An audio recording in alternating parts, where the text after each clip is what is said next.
Assalamualaikum warahmatullahi wabarakatuh. Waalaikumsalam.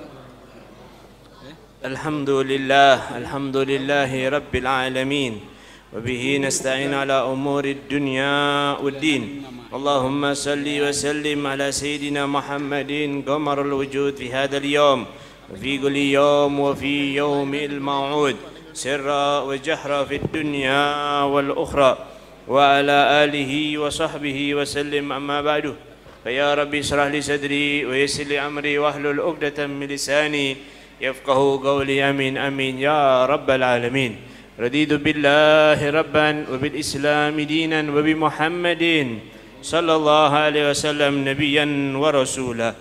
Alhamdulillah, segala puji syukur kehadirat Allah Subhanahu wa taala yang telah memberikan kepada kita kenikmatan-kenikmatan yang tiada tara. Wabil khusus nikmat iman dan Islam, nikmat sehat wal afiyah, nikmat kita dikumpulkan oleh Allah dalam perkumpulan yang penuh dengan ampunan dosa, perkumpulan yang penuh dengan rahmat dari Allah, perkumpulan yang kita yakini Allah Ta'ala gabulkan hajat-hajat kita, Allah gabulkan doa-doa kita, Allah berkahi kehidupan kita, Allah lunaskan segala hutang-hutang kita, dan Allah Ta'ala kasih sayangi kedua orang tua kita yang masih hidup dan yang sudah meninggal dunia. Dan Allah Ta'ala berikan kepada kita hati yang selalu kenal dengan Nabi Muhammad, sayang kepada Nabi Muhammad, cinta kepada Nabi Muhammad, peduli kepada Nabi Muhammad, perhatian kepada Nabi Muhammad, sehingga kita tidak meninggal dunia kecuali Allah datangkan ruh Nabi Muhammad kepada kita, dan kita pun meninggal dalam keadaan husnul khatimah. Amin ya rabbal alamin. Alhamdulillah, ma'asyaral hadirin wal hadirat, ikhwani rahimakumullah. Kumpulnya kita di tempat ini bersama-sama untuk membaca sejarah manusia yang mulia, yang suci, manusia yang diberikan oleh Allah keistimewaan yang tidak diberikan kepada siapa saja kecuali hanya kepadanya Nabi besar Muhammad sallallahu alaihi wasallam. Dan kita juga duduk di sini untuk bersama-sama menuntut ilmu agama Allah Subhanahu wa taala, yang kita harapkan dengan menuntut ilmu ini kita bisa menyenangkan hati baginda Nabi besar Muhammad sallallahu alaihi wasallam. Karena sebagaimana dikatakan, tidak ada yang paling menyenangkan hati Nabi Muhammad melebihi daripada menuntut ilmu. Maka karenanya ketika kita menuntut ilmu, seharusnya membaca sejarah Nabi Muhammad, maka kita menuntut ilmu adalah suatu kenikmatan yang luar biasa. Alhamdulillah, kita akan membaca kitab daripada Maqalun Nasihin, kitab yang isinya tentang nasihat-nasihat untuk kita semua. Yang kitab ini diambil daripada beberapa kitab-kitab tasawuf, yang diantaranya adalah diambil dari kitab Ihya Ulumuddin yang dikarang oleh Al-Imam Al-Ghazali rahimahullah rahmatal abrar. Alhamdulillah, kita di dalam kitab ini kita diajarkan oleh beliau tentang perkara husnudzan, yang mana disebutkan, beliau mengatakan hendaknya kita selalu berhusnudzan, bersangka baik kepada Allah Subhanahu wa taala. Ini dalam masalah sangka baik kepada Allah ini, diantara kita adalah banyak orang-orang yang selalu menganggap bahwasanya Allah itu tidak memberikan kepada kita kebaikan sama sekali. Yang ada, kalau yang susah, repot hidup ekonominya, selalu ngomong Allah tidak adil. Kalau yang diberikan sama Allah kelancaran rezeki, selalu mengatakan bahwasanya ya Allah, kok cuma segini tok ya Allah, masih kurang. Naudzubillah min dzalik. Ini tidak ada yang namanya sangka buruk kepada Allah, maka berbahaya bagi orang-orang tersebut. Maka apa yang beliau katakan, hendaknya melazimi sangka baik kepada Allah, karena Allah sendiri di dalam hadis qudsinya menyebutkan, aku dalam prasangka hambaku, maka berprasangkalah kalian kepadaku kehendak apa yang kalian inginkan. Kita ini kalau doa tidak punya yang namanya sangka baik sama Allah, karena kita doa itu biasanya hanya memenuhi daripada syarat umumnya orang kalau habis sholat. Habis assalamualaikum warahmatullahi wabarakatuh, assalamualaikum, angkat tangan doa. Tapi kalau kita itu orang yang sangka baik kepada Allah yang kuat, maka akan berbeda keadaannya. Keadaannya bagaimana? Lihat, kalau kita ini sama Allah Ta'ala sudah benar-benar sangka baik, kita akan mengangkat kedua tangan kita dan kita berkata, ya Allah, ya Rabb, aku ini bersangka baik kepadamu ya Allah, maka aku yakin engkau tidak akan menolak doaku ya Allah. Lalu sebutkan doanya. Nah, kita ini doa sudah dianggap apa? Ya wis lah bar salat donga. Ya. Wis tahu contohnya, ya kayak kita hadir majelis di sini, selesai anak ngisi ini ngapain kita? Habis ini ngapain? Habis ini ngapain? Ngapain? Habis kayak gitu. Sudah begitu.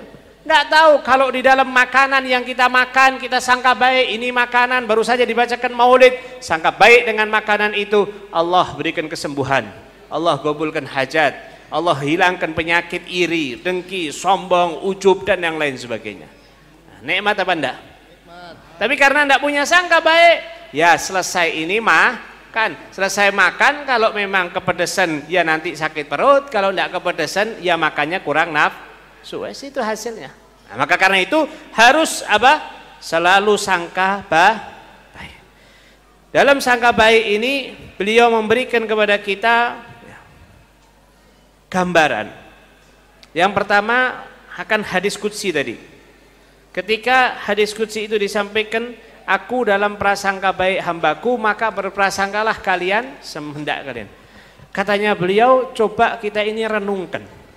Allah itu saking sayang dan cintanya sama kita, kita ini disuruh sangka baik, sangka antok sama Allah, suruh menyangka saja. Nah kita ini sering terjadi menyangka kepada Allah ndak pas, ndak baik, ya Allah berikan itu. Kalau sudah diberikan itu sama Allah, ya jangan protes. Anak kasih contoh yang umumnya saja, yang semua kita yang sudah menikah mengalaminya. Wis mau ngomong aku rak ngonoi, wah terlalu hebat bojomu ki ya.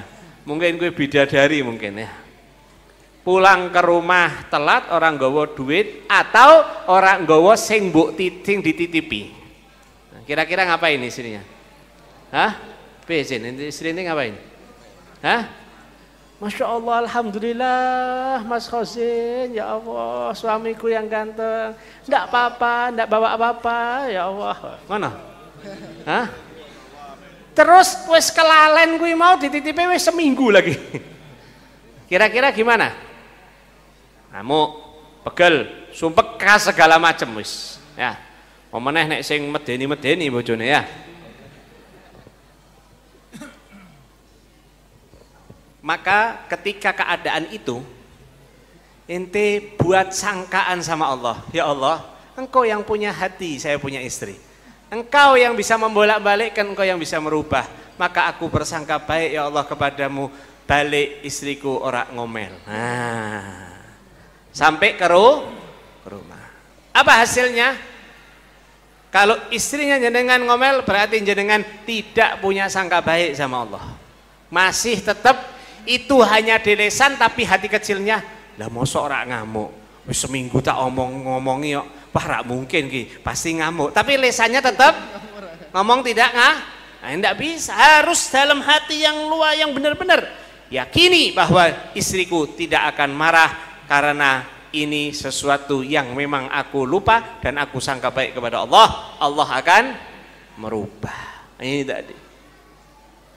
Begitu juga keadaan kita. Ketika kita selalu ngomong, wah aku ki sangel, aku ki kerja ning panggone wah ora pernah cocok. Kerjaanku engko melu kono untuk sebulan metu. Paling suwi aku ya Allah 6 bulan. Rak betah aku. Paham? Ini sangkaan kita kepada sang pemberi, yaitu Allah Subhanahu wa Ta'ala. Maka rubahlah sangkaan kita yang baik, Allah akan memberikan apa yang kita sangka. Ya Allah, memang kemarin itu engkau tidak kehendaki aku untuk kerja di tempat-tempat itu, walaupun sudah 100 tempat aku itu berpindah-pindah tempat kerja. Tapi sekarang ya Allah, aku habis ngaji, Selasa malam Rabu habis Haji, aku suruh untuk sangka baik kepadamu ya Allah. Mulai malam ini aku sangka baik. Saya besok daftar ke tempat kerja, saya diterima, saya betah, dapat gaji yang baik, pangkat saya tambah naik dan lebih baik lagi, dan aku pun lebih dekat lagi kepadamu ya Allah. Contoh lagi urusan akhirat. Saya tuh kalau sholat duha kok angel ya Allah. Wis tak niati, wis tak kabeh lho ya Allah, tapi kok angel. Apa mungkin aku ki mbek Gusti Allah kok gawe angel ya salat duha ya misale. Saya nek salat tahajud kok abot ya Allah, padahal wis tak niati aku turu awal lho. Ya Allah, tapi tangi ki ya Allah ya ora salat malah nonton bal. Paham ya? Nanti malam apa? Enggak ada. MU. Turu apa tangi? Hah? Paham enggak? Itu ketika kita minta sama Allah ya tidak bakal dikasih kalau kita masih sangka-sangka seperti. Jadi selalu kedepankan sangka baik akan segala keadaan, karena itulah yang akan diberikan sama Allah Subhanahu wa ta'ala. Ini kita sama Allah, jelas ini kita sama Allah. Lalu kalau kita sama manusia bagaimana? Orang yang bersangka baik, kata Nabi SAW, tidak akan mendapatkan sesuatu kerugian. Orang yang sangka baik tidak akan apa? Dapat kerugian. Diceritakan ada seseorang datang kepada ke rumahnya orang. Niatnya orang ini tuh mau nyuri. Malam-malam mau mencuri. Subhanallah, tuan rumahnya ini selalu sangka baik. Iki kok ora nyaman.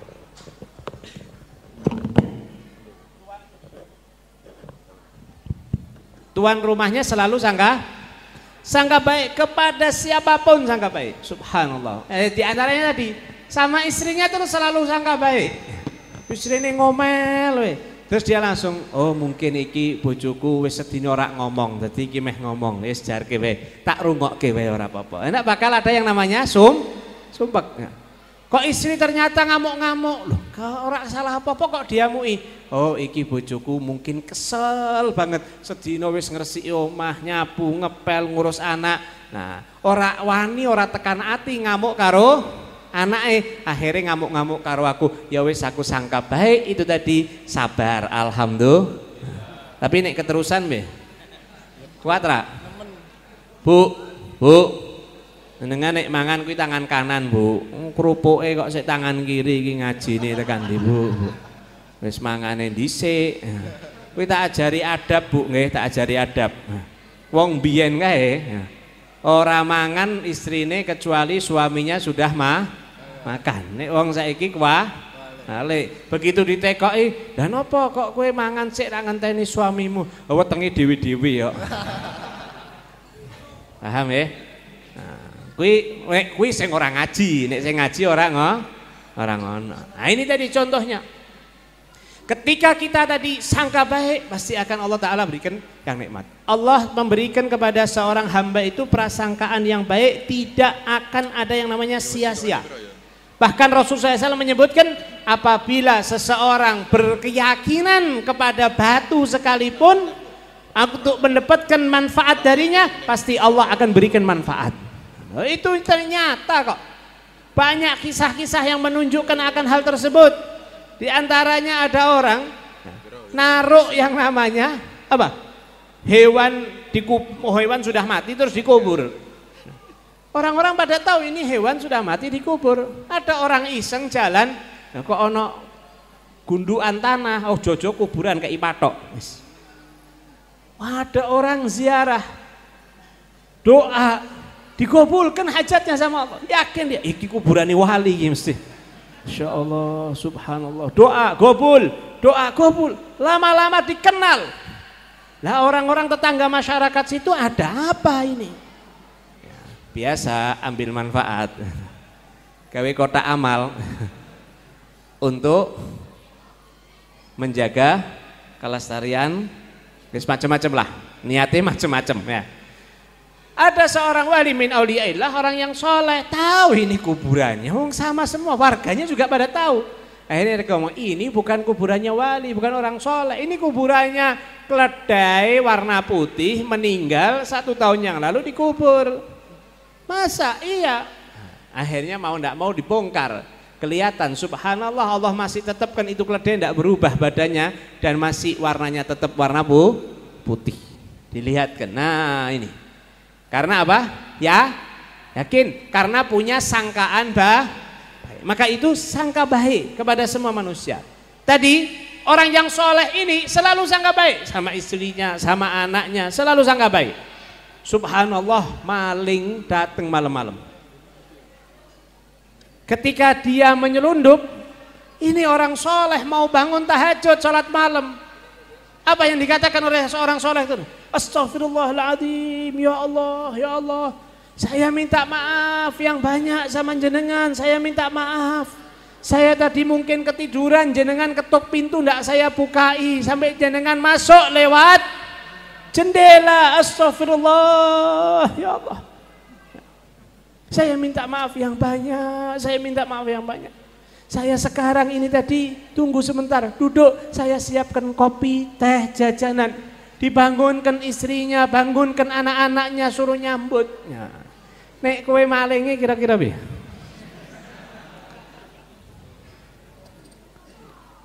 Kira-kira gimana kita? Hah? Kok ono wong ngene? Masuk maling, keluar jadi orang yang soleh. Tidak jadi sholat tahajud, bukan nyambut tamu, nyambut digenahkan, makan, minumnya, semua anak-anaknya dihidupkan, lampunya seakan-akan pagi hari terang, semuanya suruh hidupkan.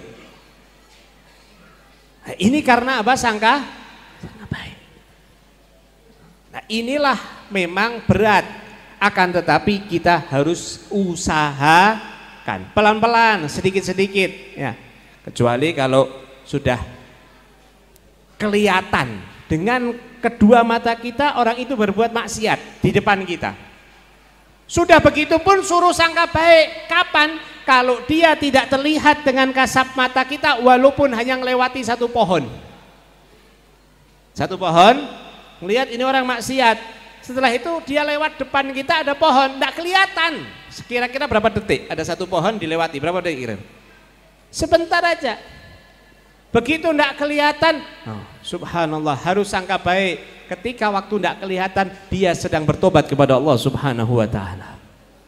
Nah, sangka baik selalu. Tadi kedepankan sangka baik sama istri, sama anak. Yang paling penting adalah sama Allah Subhanahu Wa Taala. Lalu ada sangka baik yang harus kita lebih lagi kedepankan selain daripada anak dan istri, yaitu untuk ngadem-ngadem hati lah bahasanya begitu. Dan pasti Allah akan berikan hasil, yaitu sangka baik dengan kekasih Allah Subhanahu Wa Taala, para aulia Allah.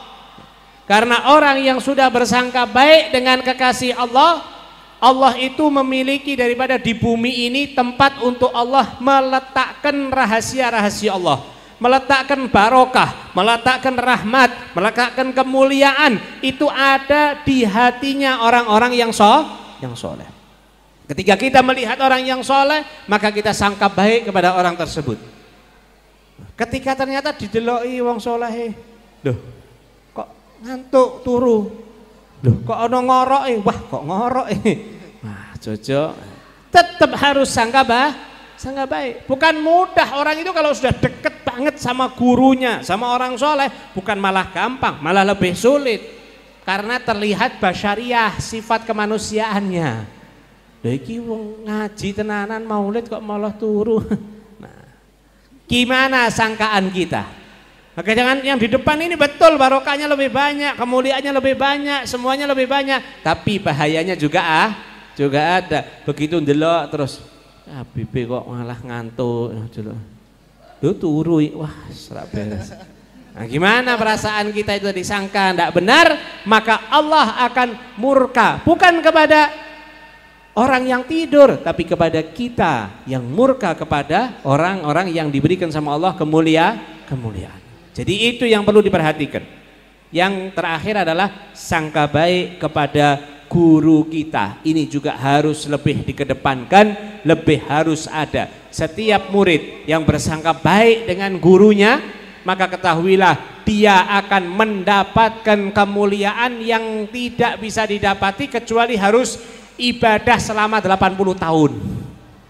Jadi inti kalau mau 80 tahun ibadah full, ya dapat kemuliaan di sisi Allah yang luar biasa. Tidak perlu inti sebanyak itu, cukup sangka baik dan selalu kedepankan sangka baik kepada guru kita. Dikisahkan katanya beliau, ada seorang syekh wali min auliyaillah memerintahkan kepada murid-muridnya lagi duduk-duduk ngobrol, ayo kalian semua pulang bawa barang-barang yang berupa besi, barang-barang semua yang jenisnya apa?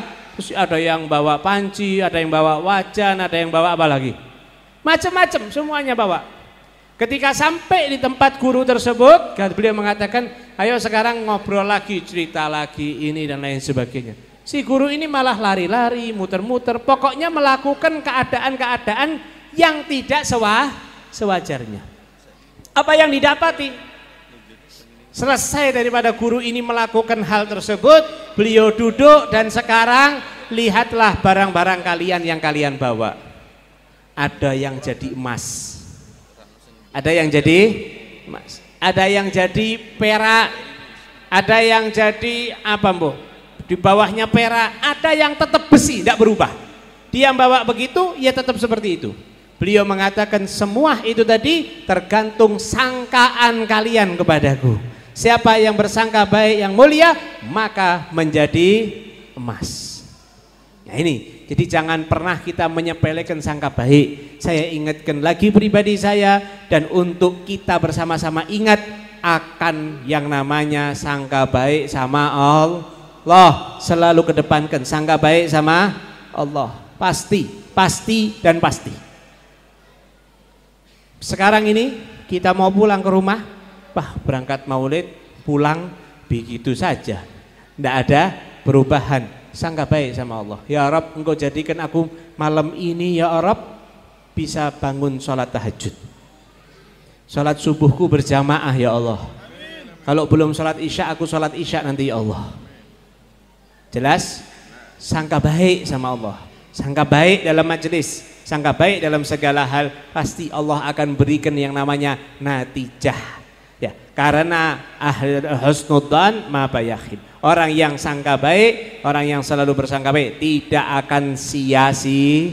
Ya, lihat tadi contohnya, maling disangka baik seperti kiranya tamu, maka mendapatkan kemuliaan di sisi Allah Subhanahu wa ta'ala. Mudah-mudahan Allah ta'ala menjadikan kita semua sangka baik sebagaimana dikatakan oleh para ulama, bersangka baiklah kepada siapapun, bahkan bersangka baiklah setiap ketemu manusia dia adalah Nabi Allah Khidir, dan kita minta doa sehingga Allah mengijabahi doanya karena sangka baik kita. Semoga Allah Ta'ala berikan kepada kita kemuliaan, termasuk orang-orang yang mendengarkan ilmu dan yang mengamalkan ilmu dan menyebar luaskan ilmu, dan Allah tetapkan ilmu ini di dalam diri kita, dan Allah Ta'ala berikan manfaatnya untuk seluruh alam dunia. Amin ya Rabbal Alamin. Hadza minni wal afu minkum. Assalamualaikum warahmatullahi wabarakatuh. Ya Rabbana i'tarafna bi annana ightarafna wa annana asrafna la la'dha asrafna وتب علينا توبة تغسل لكل حوبة واستر لنا العورات وآمن الروعات واغفر لوالدينا ربي ومولودينا والأهل والإخوان وسائر الخلان وكل ذي محبة أو جيرة أو صحبة والمسلمين أجمع من ربي اسمع فضلا وجودا منا لا باكتساب منا بالمصطفى الرسول نهضى بكل سور صلى وسلم ربي عليه عند الحب وعلي وصحبي عدد تنصيص والحمد لله في البد والثناء. تقبل الله منا ومنكم. تقبل يا كريم.